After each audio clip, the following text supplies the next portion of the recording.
Hello BookTube, my name is Elizabeth. Welcome back to my channel, Book as in Books. I want to talk about this book.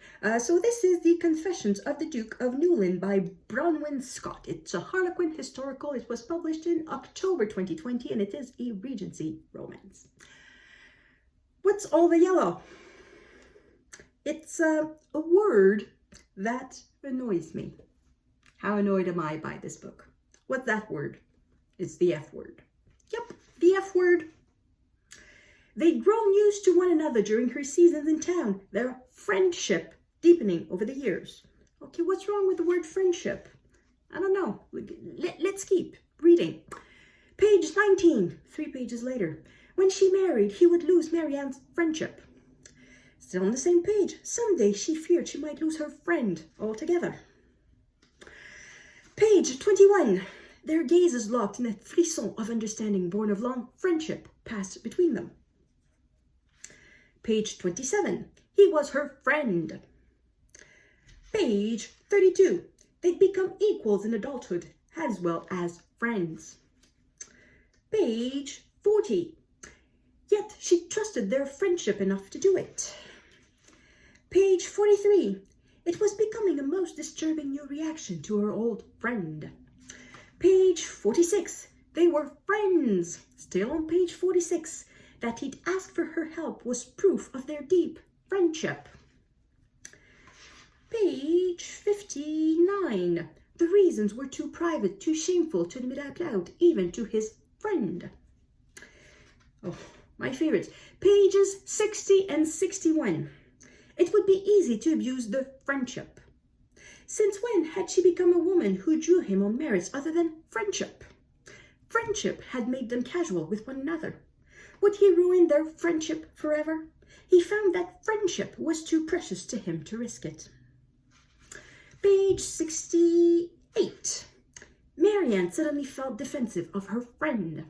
Page 69. He's my friend. Page 70. We are friends, she repeated. Page 95. Their friendship would pay the price in the short and long term. Page 102. I thought we were friends. Friends who told each other everything. Page 103. Their understanding of one another and most certainly of their friendship had been tested. The steel of their friendship was bent. Page 105.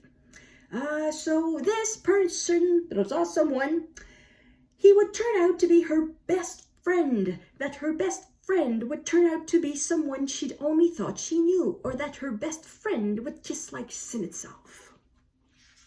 Page 108. I would hope our friendship could survive one mishap. To explore it might be the real threat to their friendship. Page 110. What they were doing right now posed a greater risk to their friendship than any secrets he'd kept from her.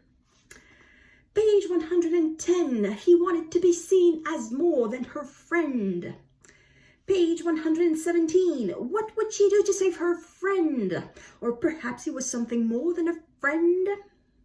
Page 123. For a few hours she'd had her friend back.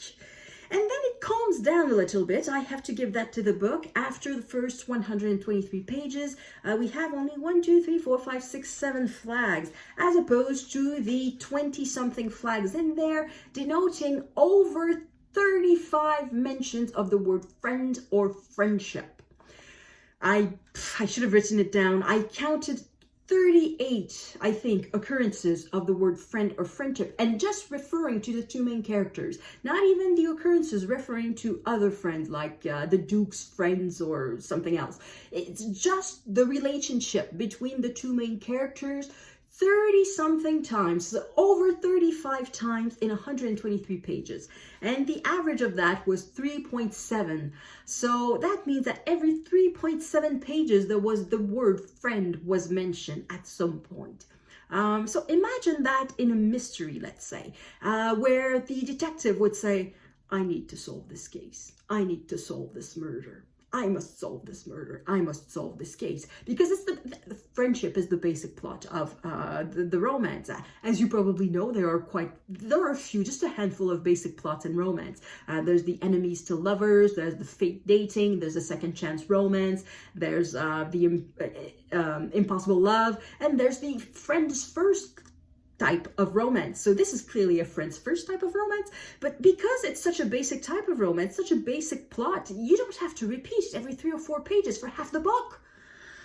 Yeah, so that annoyed me a lot. The rest of the book is not bad. The characters are well drawn. The characters are well, they have personalities. They feel real. Even though there's something slightly ridiculous, our main character is, he's Batman.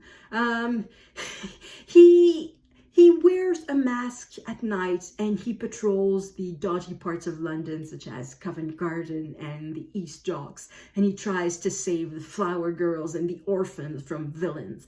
And he also tries to find information about the people who killed his parents. His parents were killed in a dark alley by unknown people after they had just left the opera. Yeah, this reminds you of Batman just a little bit. Yeah, it's a Batman of the Regency. So of course that doesn't make any sense. It's utterly ridiculous, but who cares? It's a romance. So the feel-good part of it actually does feel good, but the F word just got on my nerves so bad. I got annoyed. I remember it was at page 32. It was this passage. They become equals in adulthood as well as friends.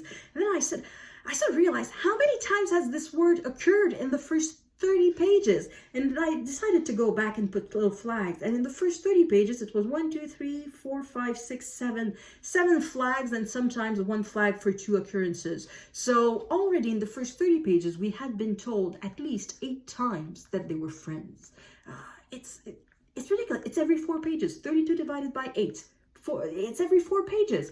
It's ridiculous. So yeah, that's it. That's what it is. So that's my rant about this book. Just way too many F words. So if you read this book, let me know in the comments. Did it bother you? Perhaps it's just me. Perhaps I was grumpy. And when I'm grumpy, sometimes there's a little thing that sort of sticks in my brain and will not leave it alone. And I will not leave it alone. I will flag everything.